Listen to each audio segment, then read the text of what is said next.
Hello, everybody. Welcome to Get Set Go classes. And today we are going to discuss how to teach spelling and reading to the kids, those who missed phonics classes or phonics.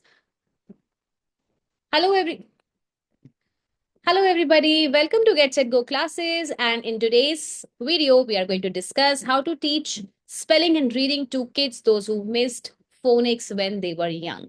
Usually, we start teaching phonics at age of 3, 2.5, or 3 years old. But I get a lot of queries from parents and teachers that my child is now a primary grader in class 2, 3, 4, but really struggling for reading and writing and especially for spellings. Now, what can we do in this case? We cannot start right from the scratch, from the phonics basics. So how to work with such kids? Already they have missed a lot. So believe me that it's never too late to learn anything. And in this video, I am going to share simple yet very effective strategies which are definitely going to work wonders with your child. So let's get started. I would like to share my whiteboard while I discuss these points. Here we go. So, I would like to speak here about phonics that it's not that we will not require phonics here. Definitely, we will be requiring phonics for such kids too. But how? What can be done? What can, if not from the basics, then from where should we start? Phonics actually helps in decoding words, making reading and spellings easier. So it's really important with these kids also to follow the phonics, but not from the basics. So what can we do? We can start teaching them using families and patterns. Now, what are families and patterns? So, point number one is for these kids, we must make them read through families and patterns. Now, what do you mean by families and what do you mean by patterns? For instance, if I am doing ing words, so you can just, introduce ing and you can do so many words to make them familiar with the sound of ing and ring, bring, sing, and so on. Similarly, if you have IGHT, like IGHT. So you can introduce all the possible words which ends in this sound, and you can introduce that this makes it or I and it sound. So it's easy for kids to remember things like this. They will remember the family in their mind better, and then it's easy for them to read. And one more thing I would like to add on here is that always follow LSRW strategy. What is LSRW strategy? L stands for listening. So when you want your child to improve on some spelling, some words, make sure that your child listens and is aware with those words. Sorry for the typo. Listen, Listen. Then speaking comes later. Make sure that your child is using those words when the child is speaking. If reading, writing is not proper, I'm sure the child speaks well, or if not well, the normal spoken language is obviously there. Then you expect the child to read those words, and then you expect your child to write. So the writing comes at the end. Always make sure. So never bug kids for writing, but make sure that listening, speaking, reading is also happening before you go for writing.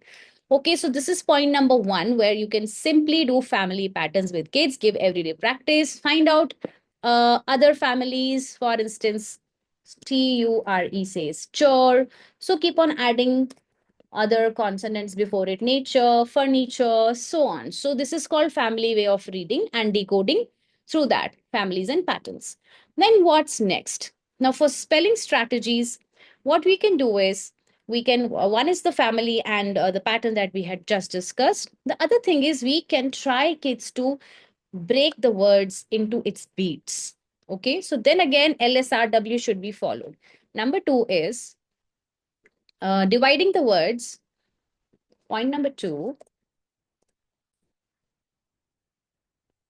is syllables. Now, if you don't understand what are syllables, I have a whole video done on syllables on my channel.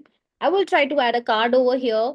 You can go and check that video, and then you will be clear with what are syllables. You can even purchase our PPTs. The links will be there in the description.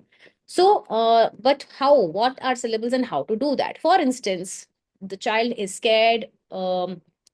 With bigger words, okay, to write bigger words. So you try to clap out the words with child. For instance, if the word is fantastic, So tell your child to hum the word fantastic. Humming is when you do not speak it, but you just, make those kind of sounds.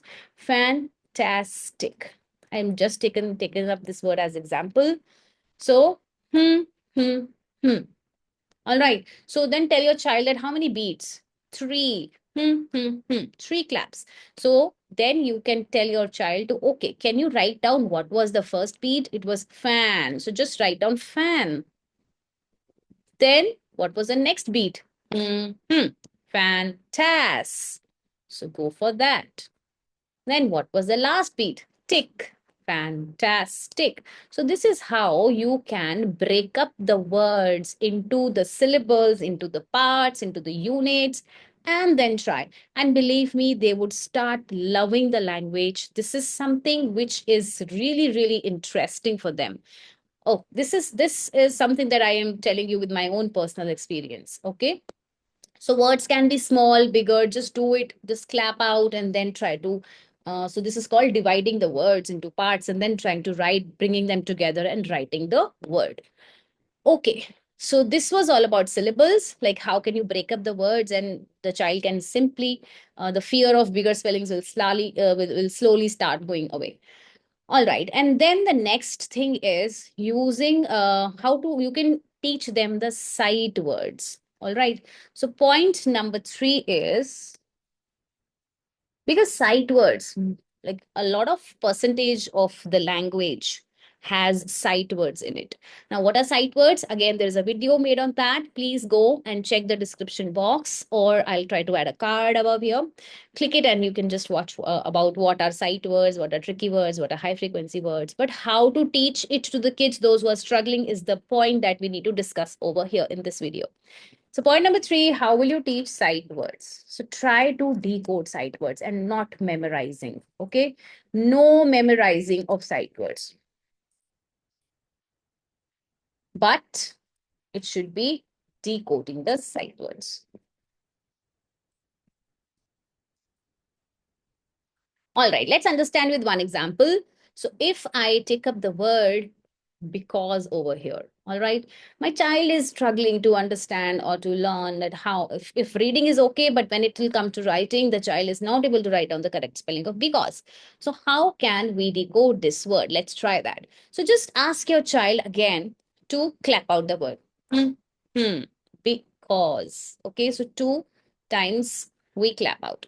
Then you tell what is the first sound that you hear when you say the word because. It's B. So write that sound. Then B, E. What will come next? E. So the child will be confused with I or E. All right. So if there is a confusion, you yourself tell that it is going to be E, B, and then what is the next sound? B, K, cause, K, K.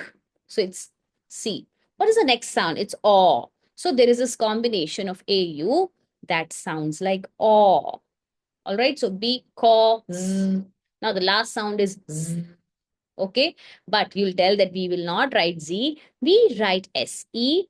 And S sounds like a Z because there is an E after it. So this is how you decode the words with them. Be it any word, you will definitely find out reasons that why the spelling pattern is like this. Why is E saying its name? It's all because of when you divide, E is an open syllable there. So this is how you decode the words. And the other thing is that you can do is called mnemonics. Not just for the word because only, we can create some funny sentences which are called mnemonics, which helps kids remembering the spellings. So for because, what can we create as a sentence, a phrase? Big elephants can always understand small elephants. Okay. Now, big elephants can always understand small elephants. Now, what happens? The child could easily remember this sentence. These kind of sentences are called mnemonics, where b, e, k, o, z. So first letter of every word together is going to give you the spelling of because. Kids are really, really smart enough to make their own mnemonics. So for any spelling that the child is struggling, tell the child, okay, this is the spelling. You try and create a mnemonic for this spelling. This is how they will be able to remember it really better. Right. Also, the next tip is that if reading, writing is still a problem, what you can do, you can use audio books. Let them listen to the language, because when I go and talk about four pillars, it's about listening, speaking, reading, and writing. So if they listen to the language more, their vocabulary will enrich. They'll start speaking in that language, they'll be comfortable, then they will start reading, and then definitely the writing will come. Okay, so audiobooks can be used also for the from the movie. Subtitles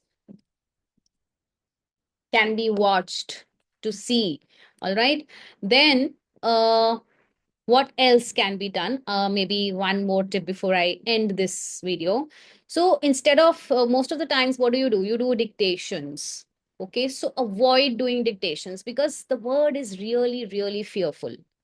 Dictation, because the child there only feels demotivated that I am not sure about the spellings and this dictation is going to prove it. And my teacher, my parents are going to scold me.